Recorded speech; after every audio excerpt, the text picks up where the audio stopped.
आज की इस वीडियो में हम बात करेंगे सन 2026 में टेट के लिए हम लोग कौन सी बुक खरीदें या कौन सा कोर्स लें, क्या सिलेबस बदल सकता है। इस सब पे आज हम इसमें बात करेंगे। तो रही बात अगर दोस्तों सिलेबस की बात की जाए तो सिलेबस टेट का बदलने वाला नहीं है, क्योंकि ये सिलेबस जो है आज बहुत दिन से ये संस्था ने बनाया है। ये सिलेबस तब से चलता रहा है, तो ये 26 में बदलने वाला नहीं है। जो सिलेबस है उसी के अकॉर्डिंग जो सब्जेक्ट वाइज 5 सब्जेक्ट हैं, 30-30 नंबर के आते हैं, तो वो है। अगर जनरल के लिए 19 नंबर पासिंग मार्क है और SC ST OBC के लिए 82 नंबर। तो ये जो पीछे के रूल रेगुलेशन हैं ये यही सब रहेंगे।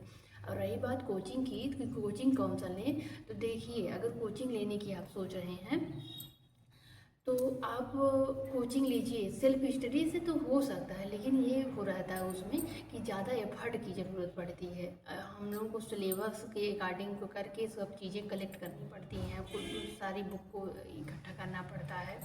तो ये कोचिंग करने से क्या हो जाता है, कोचिंग करने से कम समय में सारी सिलेबस की चीज़ें एक जगह कवर हो जाती है, तो हमको रिवीजन करने में थोड़ा बड़ी आसानी होती है। इसलिए कोचिंग की अगर आप लेने की सोच रहे हैं तो आप कोचिंग लीजिए, ज़रूर लीजिए।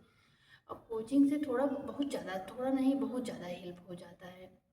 वीडियो हमने बुक पे भी बनाया है कि कौन कौन सी बुक लें, कौन कौन सी नहीं लें। तो उनमें सारे पांचों सब्जेक्ट मैंने बुक बताया। मैंने उसी बुक को लेके मैंने अपनी पढ़ाई की हुई थी और मैंने कोचिंग भी ज्वाइन किया हुआ था। लेकिन जिस कोचिंग से मैंने किया है, मैं बोलूँगी अब वो कोचिंग नहीं लीजिए। अब आप ऑनलाइन कोचिंग है, घर बैठे ही आप पढ़ाई करना चाहते हैं तो घर बैठे ही ऑनलाइन कोचिंग आप सचिन एकेडमी की ले सकते हैं, हिमांशी मैम जो हैं उनकी ले सकते हैं। ये सब कोचिंग थोड़ा देख लीजिए। आपको जैसे कोचिंग लेने का नहीं रहता, जैसे ये रहता कि किसी के सब्जेक्ट की लैंग्वेज कुछ चीज़ें ज़्यादा समझ में आती हैं। जैसे हमें जो है, हम तो सचिन एकेडमी का लिए थे ये, तो हमको बहुत ज़्यादा कुछ जैसे बहुत ज़्यादा समझ में नहीं आता, फंसा भी नहीं पाते, हमें नहीं लगता है। आप किसी और टेट की जो स्पेशली टेट की चलती हो उसकी आप कोचिंग लीजिए। और ये बुक मैंने पिछले ही वीडियो में अपने बुक के डाला है कि मैंने किस किस बुक को पढ़ के अब 30 में मैंने हिंदी में 30 में 24 नंबर पाया है। और संस्कृत में मैंने संस्कृत गंगा से पढ़ के, संस्कृत गंगा तो बेस्ट बुक है इसके लिए। संस्कृत गंगा में मैंने पढ़ करके उसको 27 नंबर पाया हुआ है संस्कृत में।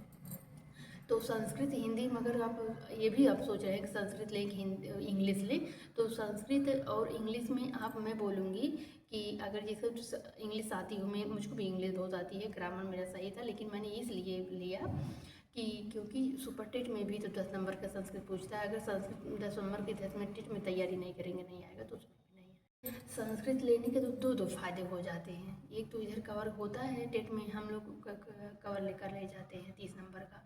उधर सुपर टेट के लिए भी 10 नंबर इधर ही तैयार हो जाता है। अगर संस्कृत तो छोड़ देंगे, इंग्लिश 10 नंबर का पूछता है, तो जैसे तो ये रहता है कि इंग्लिश तो हम लोगों को थोड़ा बहुत जैसे जैसे कि मजबूत रहता है, तो वो संस्कृत लेके संस्कृत में भी इधर ज़्यादा थोड़ा मेहनत कर लेंगे, सुपर टेट में कम मेहनत करनी पड़ती है।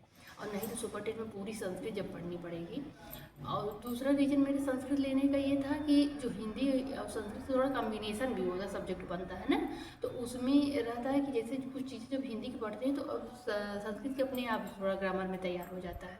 इसलिए संस्कृत लेना ज़्यादा अच्छा लगता है। संस्कृत और एक बात ये भी है, जो संस्कृत लेता है को संस्कृत एक ऐसे सब्जेक्ट है कि उसका उद्धार जरूर करता है। मेरे सारे 3-5 सब्जेक्ट में संस्कृत मुझको कम आता था, लेकिन मैंने संस्कृत पे पढ़ा और कोचिंग भी किया हुआ था संस्कृत का, वहाँ से भी हुआ। DLED में भी क्लास किया हुआ तो वहाँ से भी हुआ। तो इससे हुआ क्या कि मेरा तो संस्कृत लेने से उद्धार तो हुआ ही, संस्कृत जो तैयार हुआ। ये बात कर रहे थे, संस्कृत उद्धार बहुत जल्दी से बहुत सबका करता है, जो भी ले लेता है उसका साथ जरूर देता है, इसलिए संस्कृत